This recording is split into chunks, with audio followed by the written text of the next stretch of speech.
বাইরে বৃষ্টি পড়ছে টাপুর টুপুর। আমি চলে এসেছি কিচেনে এসেই কড়াইতে সর্ষের তেল গরম করে বেশ পাতলা পাতলা করে কুচিয়ে রাখা পেঁয়াজটাকে একটু নরম করে ভেজে একটা বাটিতে আলাদা করে তুলে রাখছি।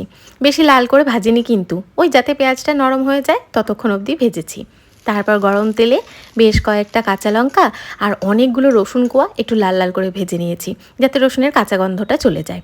এরপর বেশ কিছুটা চিংড়ি মাছ পরিষ্কার করে নুন আর হলুদ দিয়ে ম্যারিনেট করে ওই তেলের মধ্যেই ছেড়ে দিয়েছি। এই বৃষ্টি বর্ষার ওয়েদারে যখন এক থালা ভাত খেতে ইচ্ছে করবে তখন চিংড়ি মাছের এই রেসিপিটা সব থেকে প্রিয় আমার কাছে।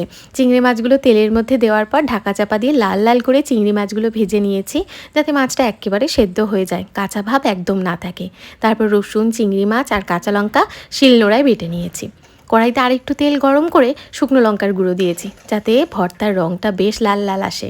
তারপর শুকনো লঙ্কার গুঁড়োটা বেশ ভালো করে ভেজে চিংড়ি মাছ বাটাটাকে দিয়ে তারপর ওপর থেকে ধনেপাতা কুচি আর যেই পেঁয়াজ ভেজে রেখেছিলাম সেটা দিয়ে বেশ অনেকক্ষণ নাড়াচাড়া করে তেলটাকে একেবারে শুকিয়ে নিয়েছি। বাটাটা যখন একদম কড়াই থেকে উঠে উঠে আসবে, একদম কড়াইয়ের গায়ে লেগে থাকবে না, তখন এটাকে নামিয়ে গরম ভাতে পরিবেশন করেছি। তবে এই রান্না নিজের বাড়িতে করার আগে নিজেকে সতর্ক থাকতে হবে। এই রান্না যেদিনই হয় ভাতে কিন্তু টান পড়ে, তাই ভাত বেশি বানাতে হবে।